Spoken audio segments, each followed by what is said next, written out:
Hello everyone, welcome back. Midnight Mirage here. Today we'll be doing the Dragonsheep Hybrid Challenge again. If you haven't heard of it, it's a challenge that a YouTuber named Dragonsheep made up. Dragonsheep numbered the tribes 1 through 10, so that when we randomly generate two numbers using a number generator, we can make a hybrid out of those two tribes. First I got a 2 and a 7, which is a Sandwing Nightwing hybrid. I was sort of like, oh, Sunny is a Sandwing Nightwing hybrid. Which got me thinking about hybrids and how all the hybrids we currently have in the series could pass as just one type of dragon, like Sunny and Darkstalker.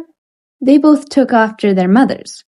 So I was like, maybe I should make it so that this one's primarily Nightwing? But I didn't want to do that, so I just did half and half.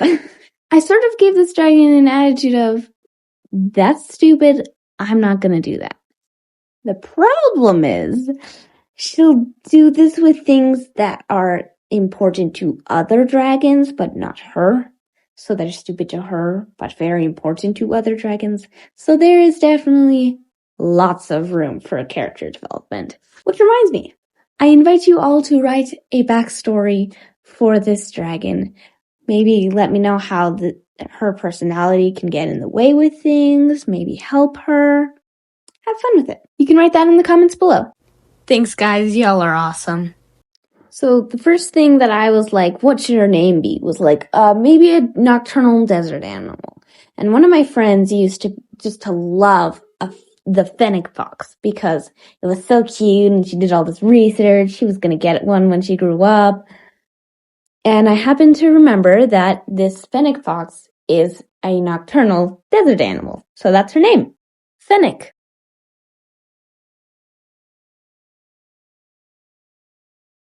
Next, I got numbers 9 and 7, which is a Highwing Nightwing hybrid. I thought it made a bit more sense to have a Highwing and a Nightwing together, since the Highwings did descend from a Clearsight.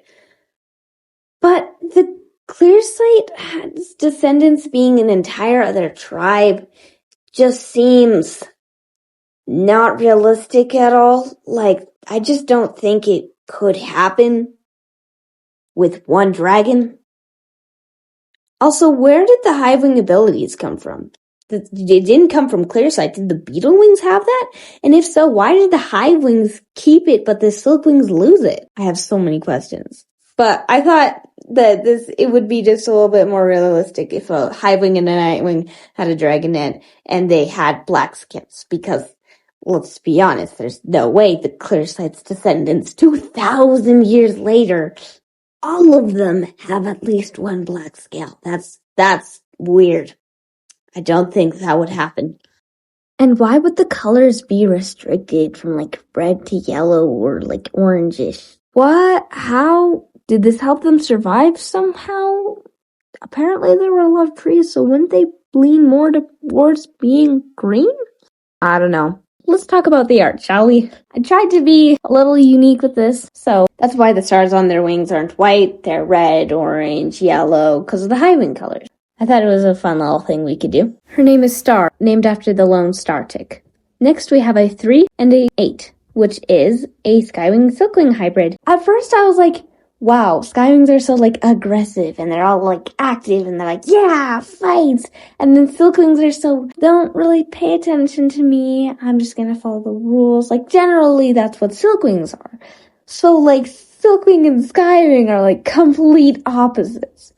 So I thought I was gonna have like this hybrid be more of a more of a Silkwing than a Skywing, but have just these huge Skywing wings with bigger 3rd and 4th wings. But then I was like, okay, like after I did the whole design, I was like, all right, what am I gonna name this thing? So I was searching up like mountain butterflies, but I didn't really find anything. But I ended up finding a website that suggested a lot of good Silkwing names. And one of them was the Attacus moth, which is what you're seeing on screen here. And I was like, oh, maybe I'll model it after that. But I'm not very educated on how Silkwing wings work. How do they change to be the moth or butterfly you're named after? I don't know. So I only did it on like the purely like Silkwing wings. I kept the other design on the bigger wings because I spent quite a bit of time on that. I did struggle a little bit with like coloring and stuff, because this is supposed to be a more bright and happy dragon, but I didn't choose bright and happy colors. So it's not very good planning on my part, but it's fine, right? We all know it's a bright and happy dragon. We'll put it in his backstory. Everybody thought he was going to be a different dragon when he was really just this pleasant little dragonette.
Here they are all again. Write a backstory for them in the comments. I would love to read them. Thanks for watching. See you next week.